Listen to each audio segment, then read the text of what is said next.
بسم اللہ الرحمن الرحیم۔ السلام علیکم محترم ناظرین۔ حضرات حسنین رضی اللہ عنہ کی دانائی علامہ قردی رحمہ اللہ علیہ نقل کرتے ہیں کہ حضرت صلی اللہ علیہ وسلم کے مقدس نواسے حضرت حسن رضی اللہ تعالیٰ عنہ اور حضرت حسین رضی اللہ تعالیٰ عنہ نے ایک مرتبہ دریائے فرات کے کنارے ایک بوڑھے دیہاتی کو دیکھا۔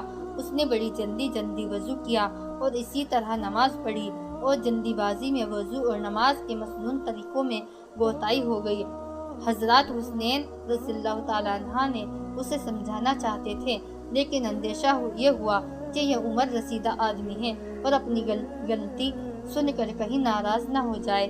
چنانچہ دونوں حضرات اس کے قریب پہنچے اور کہا کہ ہم دونوں جوان ہیں اور آپ تجربے کار آدمی ہیں، آپ وضو اور نماز کا طریقہ ہم سے بہتر جانتے ہوں گے۔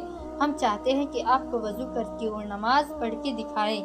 اگر ہمارے طریقے میں کوئی غلطی یا کوتاہی ہو تو بتا دیجیے گا۔ اس کے بعد انہوں نے سنت کے مطابق وضو کر کے نماز پڑھی۔